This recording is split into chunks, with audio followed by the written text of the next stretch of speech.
Արդեն մեկ ամիս է ինչ Գեղագիտության ազգային կենտրոնի նախաձեռնությամբ եւ շվեդական Artnexus դրամաշնորհային ընկերության աջակցությամբ այստեղ մեկնարկել է կրթական նոր նախագիծ, որի շրջանակում 2023-ի սեպտեմբերին բռնի տեղահանված մեր հայրենակից արցախցի մանկավարժների համար իրականացվում են վերապատրաստման եռամսյա դասընթացներ։ Նախագծի ընթացքում գեղարվեստական կրթությամբ զբաղվող 10 արցախցի ուսուցիչներ միանգամայն նոր մասնագիտական հմտություններ ձեռք կբերեն թատերարվեստի, գեղարվեստական տպագրության, խեցեգործության, ասեղնագործության, բատիկի ներառական կրթության դասավանդման ոլորտում կծանոթանան նաև կենտրոնի ուսուցման մեթոդներին։ Ակադեմիական, այդ մոտեցումներից մի քիչ տարբերվող հետաքրքիր ճանապարհ են մեր մասնագետները ցույց տալու մեր ուսուցիչներին, կիսվելու են նաև իրենց տարիների ընթացքում կուտակած փորձով ու հուսով եմ, որ վերջին արդյունքն էլ մի քիչ տարբերվող կլինի, այդ ակնկալիք ունենք, որ մի քիչ ինչ-որ նոր պատուհան բացենք, որ գեղագիտական իմաստով, գեղարվեստական իմաստով նոր մի աշխարհ բացահայտեն մեր արցախցի ուսուցիչները։ Գեղարվեստական տպագրության խումբն ընտրել են մանկավարժներից 5-ը, մեծ մասը նախկինում կերպարվեստ են դասավանդել եւ հիմա ամեն ինչ սկսել են սկզբից, ծանոթանալով նոր մասնագիտության, վարպետության մեծ ու փոքրիկ գաղտնիքներին։ 4 տեխնիկա ենք ուսումնասիրում այս դասավանդման շրջանում՝ մոնոտիպիա, լինոփորագրություն, կարտոնատպություն եւ չորասեղ տեխնիկաները, որպեսզի հետագայում արդեն իրենք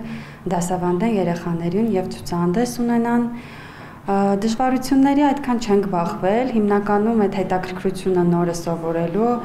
շատ էր կանանց մոտ։ Նազիկ Հայերյանը Հադրութի Մեծ Թաղեր գյուղի դպրոցում միաժամանակ պատմություն եւ կերպարվեստ է դասավանդել։ Այս դասընթացներում ընտրել է խեցեգործությունը, բայց որպես հավելյալ ուսուցում մասնակցում է նաեւ գեղարվեստական տպագրության դասերին։ Ինձ շատ հետաքրքրեց գեղարվեստական տպագրությունը եւ սկսեցի նոր կարելի ասել նոր մասնագիտություն սովորել եւ գալիս եմ այդ դասընթացներին, որն էլ շատ հաճելի է, շատ լավ է, հետաքրքիր է։ Ասեղնագործության խմբում մեկ ամսվա ընթացքում շատ նոր հմտություններ են ձեռք բերել, բայց Մարիամ Ղարիբյանի գնահատմամբ այստեղ դասավանդման ահռելի նյութ կա, ասեղնագործության ազգային դպրոցների մեծ ավանդույթներն ու ժառանգությունը, ու հրաշալի կլիներ, որ նախաձեռնությունը շարունակական լիներ։ Աղջիկները հրաշալի ընդունեցին իմ եւ նկատողություններ։ Եվ կարծում եմ ես շատ կուզեմ, որ դեռ շարունակվի այս ամեն ինչը, որտեվ ինքը շատ մեծ ծավալ է ու շատ կուզեմ փոխանցեմ աղջիկներին, իրանք եւ ուսումնասիրենք էլ Արցախի դպրոցը, որտեվ շատ դպրոցներ կան, որ դեռ մեզ պետք է